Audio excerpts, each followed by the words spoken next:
Good afternoon, all. Myself, Dr. Abhishek Tiwari. Today, I am going to give a talk on Gibbs phase rule. So, what is Gibbs phase rule? It is used to find number of independent variables associated with the system. So, mathematically, F is equal to C minus P plus 2. Here, 2 is accounted for pressure and temperature, where F is degree of freedom, that is independent number of independent variables, and C is equal to number of components in the system, and P is equal to number of phases in the system. Now, what is component? It refers to independent chemical species that constitute an alloy. For example, in aluminum copper system, aluminum and copper, there are two components. And what is degree of freedom? It refers to number of independent variables associated with the system. And what is phase? Phase is a homogeneous system that we can isolate from the system. So now derivation of Gibbs phase rule.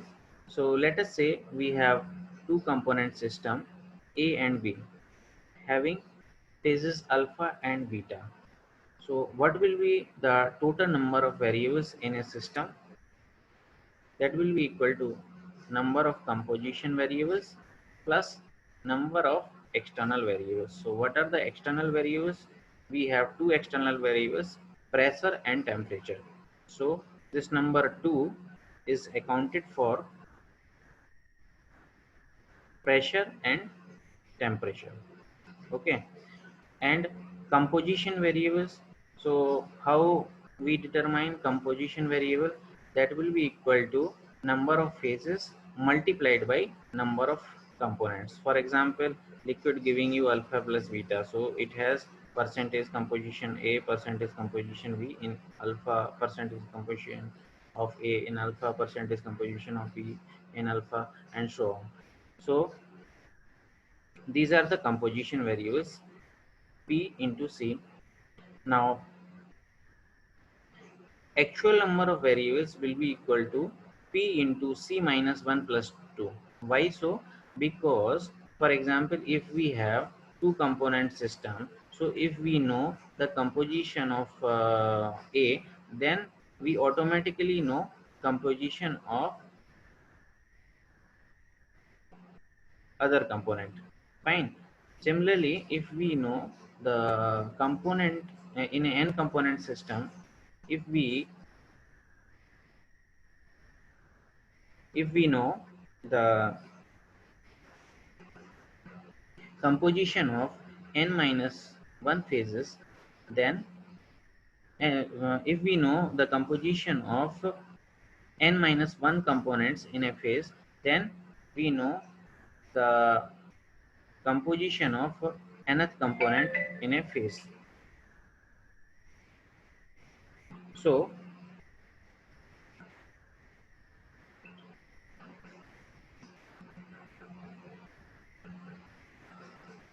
the actual number of variables will be equal to P into C minus 1 plus 2. Now, in this system, we will have some fixed variables. So what are the fixed variables? That will be equal to P minus 1 into C. How this P minus 1 into C came? So we are talking about thermodynamic equilibrium. So in thermodynamic equilibrium, chemical potential, that is del G mu, mu is chemical potential is represented by mu, and mu is equal to del G upon del C. That is the derivative of Gibbs free energy with respect to composition. So in this chemical potential of A in alpha phase will be equal to chemical potential of A in beta phase, and will be equal to chemical potential of A in gamma phase, and so on. Similarly, chemical potential of B in alpha phase will be equal to chemical potential of B in beta phase will be equal to chemical potential of B in gamma phase, and so on. And this we can repeat it for C components. Now, if we know the chemical potential of A in alpha phase, then we need not to know about chemical potential of A in beta phase and in gamma phase and so on. So we need not to know the composition of A in P minus 1 phases. So here P minus 1 into C for C components. So fixed variables will be equal to P minus 1 into C. So the total number of independent variables will be equal to P into C minus 1 plus 2 minus P minus 1 into C. So this comes out to be F is equal to C minus P plus 2. So this is the derivation of Gibbs phase rule. Now condensed Gibbs phase rule. So a condensed phase rule is used to represent the phase diagram of a condensed system, either liquid or solid. In such a case, for two or more components, the phase diagram becomes multidimensional. So F equal to C minus P plus 2 for one phase, 2 minus 1 plus 2 will be equal to 3. So the phase diagram will have 3 dimensions, and this is difficult to represent. For larger number of components, the situation becomes complicated. One way to reduce this complexity is to disregard the vapor pressure in all discussions. In fact, the error involved in this is not large. Another way is to fix one of the variables, say pressure, and discuss the phase diagram at constant pressure. And this option is satisfactory as most of the phase changes of importance occur at atmospheric pressure. Also, in all metallurgical system, we apply condensed Gibbs phase rule. Okay. So this because we are operating generally at constant pressure, but it should be given like we are operating at constant pressure. So this rule is not applicable to condensed systems subjected to high pressure. For example, in the field of geology, we deal with high pressure.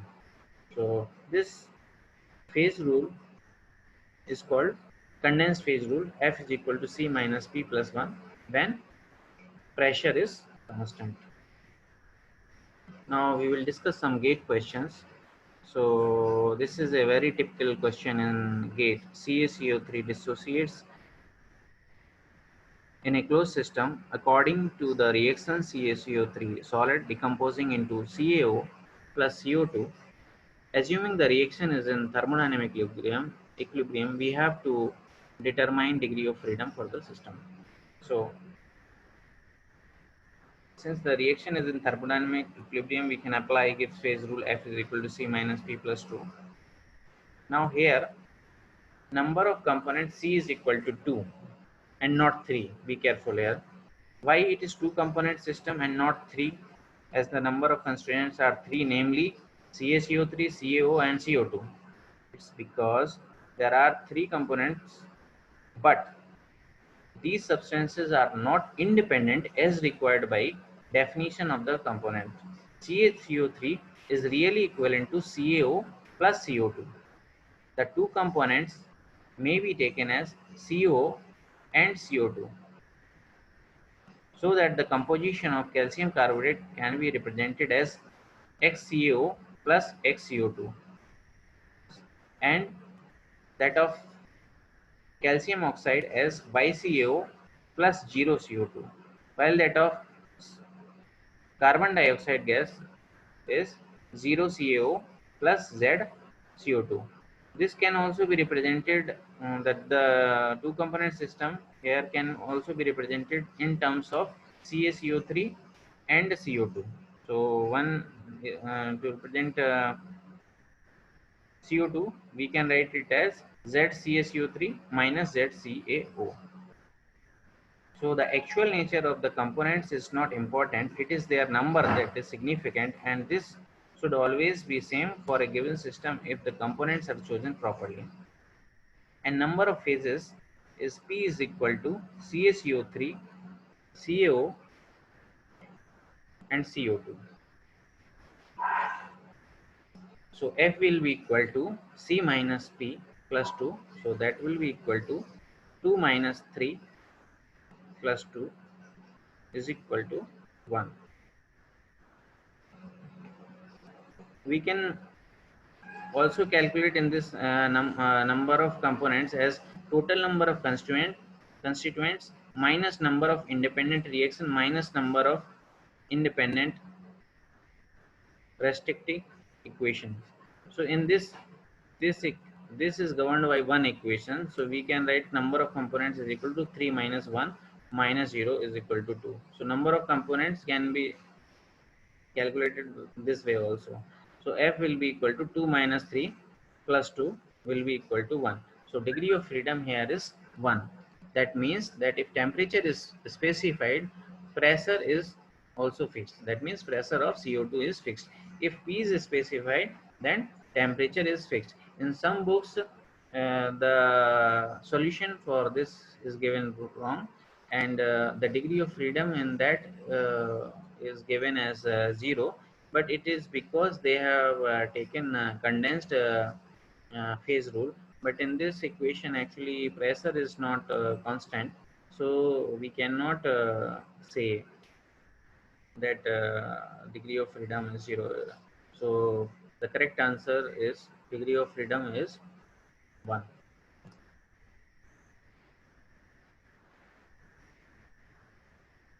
Another gate question: in a homogeneous system with carbon as number of components in equilibrium, the total number of independent intensive thermodynamic variables is C minus 1, A option, B option is C, and C option is C plus 1, and D option is C plus 2. So Gibbs phase rule is F is equal to C minus P plus 2. So since we are talking about homogeneous system, so in homogeneous system, it is having only one phase. So P is equal to 1. So F is will be equal to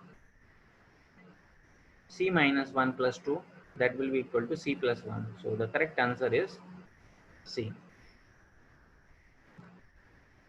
Now the maximum number of phases in a quaternary system at atmospheric pressure are 2, 3, 4, 5. We have 4 options.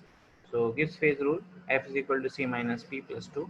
For a quaternary system, C is equal to 4. Quaternary means 4 components are there. As we are operating at atmospheric pressure, so the pressure is constant. So we use condensed Gibbs phase rule. F is equal to C minus P plus 1. That will be equal to F 4 minus P plus 1. That will be equal to 5 minus P. So therefore, maximum number of phases are 5. Now, in a 3-component system, at constant pressure, we have to calculate the maximum number of phases that can coexist at equilibrium. So this question was asked in GATE 2007. So Gibbs phase rule, F is equal to C minus P plus 2. For a 3-component system, C is equal to 3. We are operating at constant pressure. So we use condensed Gibbs phase rule, that is F is equal to C minus P plus 1. So number of components is 3. So 3 minus P plus 1. So that will be equal to 4 minus P. So number of phases P will be equal to 4 minus F. So maximum number of phases are 4. Now another question: at triple point of a pure substance, number of degree of freedom is 0, 1, 2, 3. So let us say we have a water system. So we have a liquid water, solid ice, and water vapor. Okay, so at this triple point, these three phases coexist. So F is equal to C minus P plus 2. So what is the number of component? Number of component is 1, because in all three phases, constitu constituent species or constituent entity is H2O. It is same in all the three phases. So component is 1, that is H2O, and phases are 3, that is liquid water, solid ice, and water vapor. So 1 minus 3 plus 2, that will be equal to, degree of freedom will be equal to 0. Now number of degrees of freedom at eutectic temperature in a binary system at constant pressure is equal to 1, 2, 3, 4, 0. So we have 4 options. So as we know, eutectic reaction is liquid giving you alpha plus beta, and since it is a binary system, so having A and B phases, so A and B components, so C will be equal to 2. So what are the components A and B, and what are the phases present? So there are three phases at eutectic temperature, that is liquid, alpha and beta. There are three phases. So 2 minus 3 plus 1, that will be equal to degree of freedom, so that will be equal to 0. So degree of freedom at eutectic temperature is 0. So this is also, since degree of freedom is 0, this is also called invariant line. Thank you for your attention.